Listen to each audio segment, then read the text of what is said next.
Good afternoon, everyone. This is Stacy with Heartland Scoot Boots, and this is just a little troubleshooting video for those of you that have enduros and have had an occasion where this hardware pulls through this hole in the sidewall of the boot.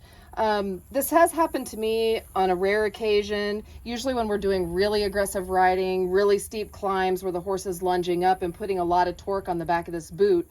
When it has happened to me, however, I usually just continue on my ride. I've never had retention issues with it, but of course you don't want this strap flapping in the breeze. So I made this little washer that I use in order to secure that in there, and I've been testing it, and so far it's worked really well. So I'm just going to give you the information on how to make one for yourself. So what I do is I take a piece of the pastern strap and I simply cut off a little square about that much.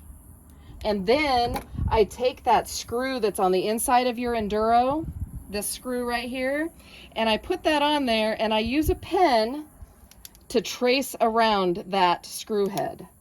Once I do that, I simply use a pair of scissors and I cut that circle out, and now I have a washer.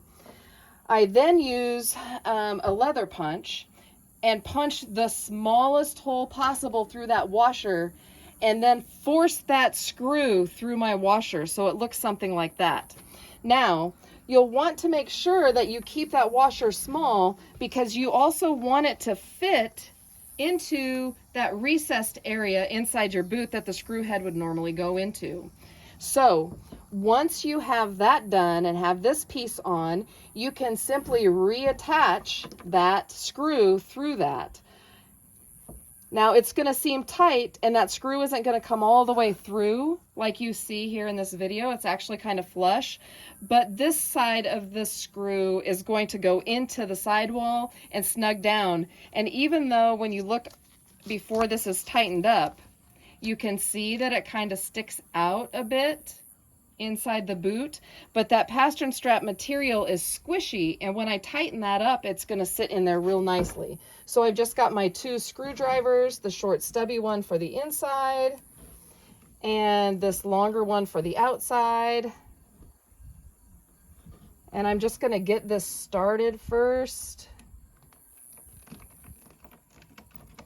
and then I'll use my second screwdriver.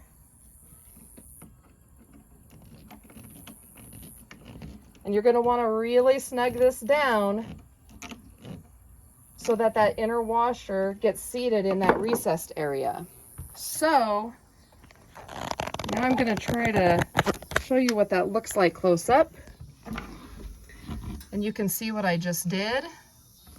This one on this side's actually been on there for several rides, and it's worked really well. I just got back from a tough ride in Kansas and didn't have any issues at all. So this is just a little troubleshooting fix that you can do in order to give that rear heel strap hardware a little bit more stability.